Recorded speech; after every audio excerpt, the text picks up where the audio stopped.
welcome to Leisha's podcast. All right, today our topic is going to be about friendship.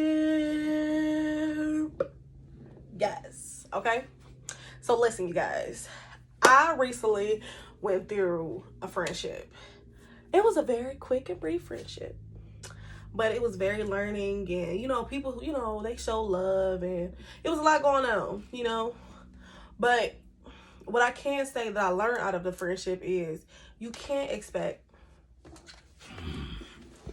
oh my gosh. All right. So you can't expect no one to be on the same level as you. That's what I did learn. So you could be on a level where you ain't got, all this rah-rah drama, not even drama particularly. You like outside or working all the time or this, like, I don't know. It's like different categories. It's like so many different categories where friendships really lie on. So today I'm going to tell you about my experience and my friendships. Okay. All right. So I had this friend. I was really messing with her. Okay, we was to me we was vibing like way. You can tell when something is always a little off, and it's like, oh, look, it feel a little bit, but you ignore it because you're like, all right, maybe we can, I could give this a try, even though it's been a long time since you actually had a friend or a best friend or a partner, even someone, someone that you can have a back on. Someone you feel like you could trust or you can learn to trust them. With my experience, it was like, you cool, but can I trust you? Like, I got your back, but do I know for a fact you got mine? And it's like the little, like, when you have to question that friendship or question that person on what they doing and how they moving, you kind of question yourself, like, is this the right fit for you? Is this person really the right fit for you? Maybe you could be over exaggerating. And sometimes, us people, we tend to do that. Okay? We tend to do that a lot. But in most cases, it's kind of hard for real to really put your finger on everything. Okay, so yeah, so basically, with my friendship, it was like we was kicking it, we was having fun, and it was just when a certain person came around, it was like that person just clinged on to that person. It's nothing wrong with it.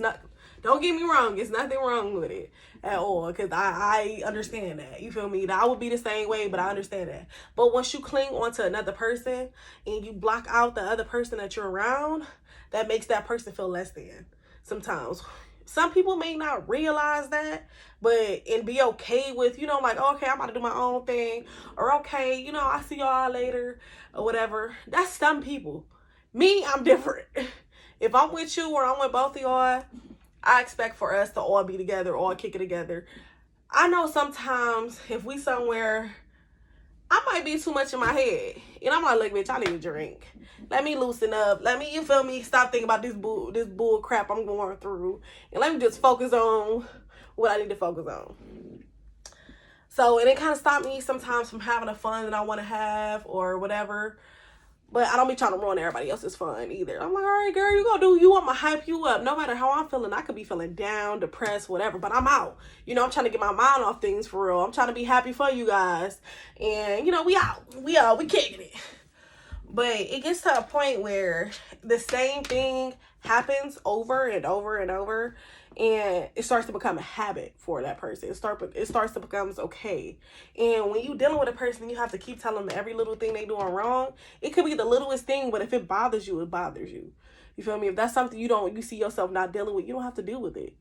But it's hard for real because you want that person to be around. You kind of want that relationship to be better within itself, but then you can't force nobody to, really mess with you or see from your point of view.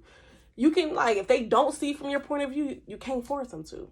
You can say your piece. You can tell them, like, how you move and how you tell them is who you are. You feel me? Like, if everybody telling you around me, like, I'm a house person, you gonna see me in a house most of the time. If I'm outside, I'm handling business. you ain't gonna be like, oh, Alicia, what's up? I see you at the club. You ain't gonna, a lot of people isn't gonna hear that. You're not gonna hear that about me. It's just not gonna happen. You don't see me outside that much, for real. You really don't.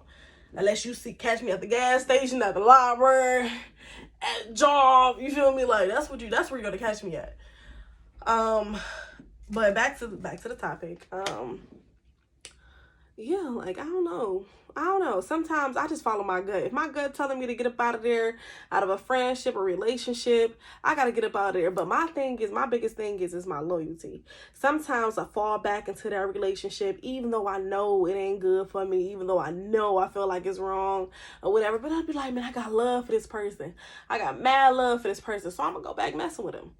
And you already know they feel some type of way about you now at this point, because you spoke your piece, you said what you said, now they feel some type of way.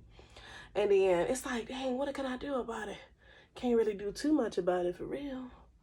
I can't really do too much about it, And it's either you can keep dealing with that, or they're going to get over it. They can either get over it, or they can, just not stop talking to you.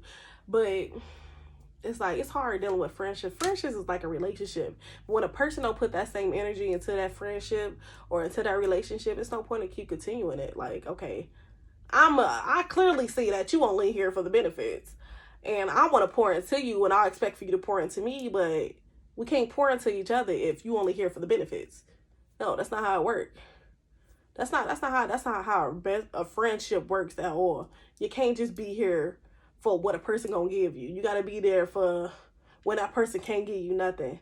When that person is down, when that person needs somebody to talk to. And definitely if you're in a friendship and you feel like that person is shutting you out, and and it's like, I can't really explain it. When that person is shutting you out and they don't share with you too much, and you feel like that closure, you feel like that you closed off. But when they go when you in front of somebody, they go have a whole blown full conversation with that person, you sitting there looking lost, like, what's going on? What's going on? Like, what's going on? So, in a time or place like that, you just gotta let bygones be bygones and let that person be, for real. That's what you gotta do, because I ain't got time for that. I know I can sit down and have a conversation with somebody, and it be a nice conversation. I know we could talk about whatever. I know I can do that. But if a person don't feel like they can do that with you, then that's not the person for you.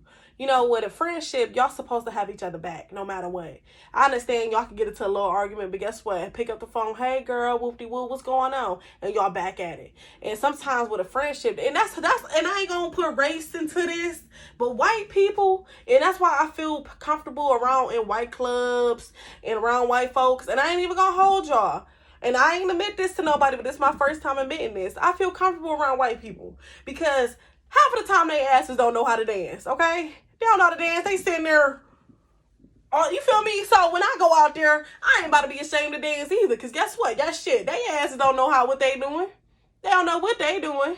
So you out there on the floor like, ooh, break it down. Ooh, break it down. And he was like, hey, they like, hey, hold on. And you getting it with them. And like when you go to a black club, I'm kind of changing the subject, y'all. I'm so sorry. But when you go to a black club, it's like, it's tension. Everybody looking at you. Oh, why she look like that?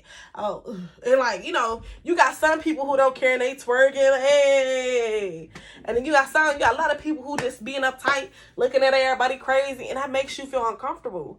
Like, that makes you feel completely uncomfortable. I don't want to do that.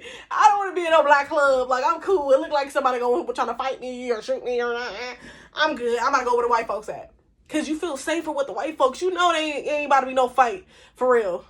Ain't nobody about to be shooting at no white club. You know that for a fact. It's a safe environment. People's not going to judge you. Shit, if anything, they going to join you in. Shit, they ass dancing crazy. Guess what? You go dance crazy with them. And you having fun. You having fun like that. Everybody want to shake their ass and want to go do all that. That's fine. Don't get me wrong. I shake my booty too when I'm in the club. Yeah, I do. But that's not the only thing I want to do. I might want to, this my song. Oh, get crunk with it. Get crunk with it. And I don't want nobody to look at me crazy or judge me because that's what I want to do. And, I'm so sorry. I got completely off the topic. I got completely off the topic. So we're gonna jump back into my friendships. Okay, so my biggest thing with a friendship is if I was in a friendship with someone, it would be more so we're gonna be pouring into each other. Like I was saying before, we're gonna be pouring into each other, period. I ain't there for no benefits. I ain't there waiting for you to do something for me, because guess what? I'm gonna do, if I know and I feel like it's right and I feel like the love you giving me is genuine and it's real, then I'm gonna pour into you. You feel me? Yes and no. Yes and no. I do expect it back. Yes and no. No, I don't expect it back, but yes, I do expect it. I expect something. I don't expect for me to be the only one pouring it to you, even if it ain't financially. Even if we talk and have a conversations, you giving me advice, you doing whatever. That's something I expect. I expect to be pouring into the same way I'm pouring into you. If it's anything, if I'm buying you something, we giving advice to each other, I'm helping you build up something, it could be anything in any category I can help you with. That's pouring into you.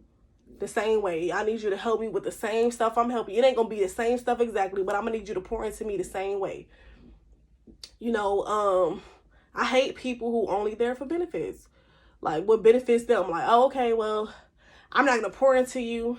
I'm not gonna talk to you about anything that's going on in my life. I'm not gonna do any of that. But if we go somewhere, I expect for you to pay for this. If we go over here, I expect for you to pay for this. Oh, I might tell you a little bit something, and I expect for you to, I hate people who always expect something. Like, sure, I don't know who you mess with before me, but me don't do that. I'm not about to be pouring into you, and I'm not getting that poured into. You feel me? I ain't about to do that. That's a waste of my time. To be honest, it is. Okay, that's a waste of my time. You feel me? But anyway, like we were singing. Okay, I'm sorry, y'all. No, I didn't. I quit. Okay, so that's really all I wanted to talk about today was friendships, cause it's a lot that be going on in friendships. Like, I know, look, I know in my past friendships when I was like a teenager, I wasn't nothing. When I tell you I wasn't nothing, because I didn't have nobody to pour into me. I didn't have my big sister to pour into me. I didn't have my mom pour into me, because we was going through things around that time. So, I didn't really have nobody to really pour into me when I was a kid. Then I messed around, fell in love with a dude that wasn't even pouring into me, who was taking from me as well. And when you dealing with a type of lifestyle like that, and you trying to pull yourself out of that, and you know where you want to be, it's hard when you don't have nobody that is pouring into you at all, period. Like, it's very hard. And I've been getting here where I am today because of me. And I give my mom credit now. I give my mom credit now. I give my sister a little bit of credit, like tiny bit, like a little 0.5 credit, because, she's starting to be there, whatever. But people don't understand how I feel and why I do the things I do and why I don't do the things I do. Because I've been through a lot where I was in a position where I wanted to help everybody. If I had $100, I'm calling my mom, what you need? I got you. Call her, what you need? I got you. What you need? I got you. Whoever's around that was eating with me. And I had to realize, like, everybody can't eat at your table. You can't, just because you got all this food at your table, that doesn't mean you can just spread it all out and say, hey, you come home, you come have a seat, you come have a seat, you come have a seat. It's enough for everybody. That's the love I was showing at first. And then, to be honest, when my table got low on that food, guess what? Everybody full, everybody happy. They got up, they left. And guess what? You see all the crumbs and all the little pieces on the table. Guess who had to clean that up? Me, by myself. But like what I'm really trying to say is, like, you can have everybody sitting at your table, but when it's time for you need that help, when you fed everybody else and everybody was hungry, and it's time for that cleanup, and it's a big old mess, and you need somebody to help you to clean it up, ain't nobody gonna be there. But they gonna be there when it's time to eat. They're gonna be there when it's time to eat. And it's hard. I swear it's still hard for me today. Because mentally, it's really all a mind game for real. Mentally, I gotta be like, hey, I'm done. You know, hey, I'm done. Hey, I can't do this anymore. Hey, no. And it's hard for you to say no. And then my biggest thing is, if a person is putting pressure on me to do something, or pressuring me to do something, or like catching attitudes when you ask me for a favor, that's going to make me pop my attitude. That's going to make me be irritated. And that's going, you inconveniencing me. You inconveniencing, I don't care if I barely had anything to do that day. But the couple things that I did have to do, you weren't on my schedule. You know, you weren't a part of my plan. So it frustrates me when people, hey, could you do this? Hey, could you do that? Sure, you weren't part of my plan today. And the plan that I had today was going to get me to tomorrow, and it's going to elevate me to the next level. So everybody doesn't understand that. And I hate that, but hey, it is what it is. You know, it is what it is. And I got to take it, they got to take it with a grain of salt, and I'm going to take it with a grain of salt, because I can't keep stopping my life for everybody else. I just can't. It just doesn't make sense to me. I'm stopping my life for everybody else. Guess what? I'm not where I want to be. Y'all trying to get there to where y'all want to be, but y'all need my help doing it. But I'm not where I want to be. So how can I help you if I'm not where I should be? You know, like, and people think, oh, well, she this, she that. No. If you understand me, and if you understand everything I've been through, everything I even did, I'm trying to change my way a whole 360. I'm trying to change who I am and how I move the whole 360. And people don't understand how much a battle that is. But it is what it is. You know, it is what it is. And because I'm going to get to where I'm going regardless. Okay? I don't care. I'm getting to where I'm going regardless. If I got to get on the A train, on that jet, on it, I'm going to get there. Okay? But, okay. Yeah. So, moral of the story, you guys, when you're in a friendship, a relationship, any type of ship, any type of relationship, y'all gotta be on the same level mentally. You feel me? It ain't gotta be financial wise. Y'all gotta be on the same level mentally, because it's like it's like having a block. Okay, say you got blocks. You got a square, you got a triangle, you got a circle, and you got a star. All right, in your hand, you got a circle. Okay, and you trying to fit that circle into that square.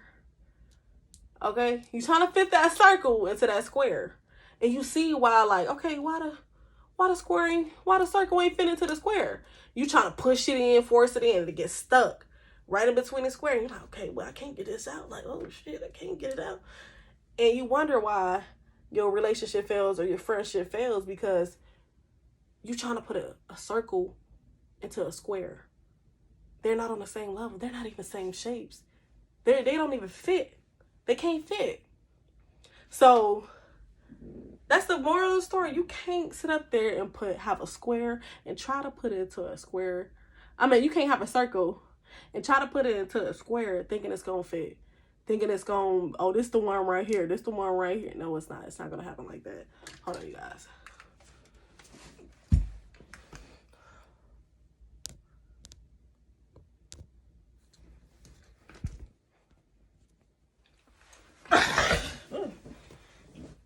Okay. So, yeah, it's just not going to work like that. Yeah. So, yeah. I'm like, yeah, yeah. You know.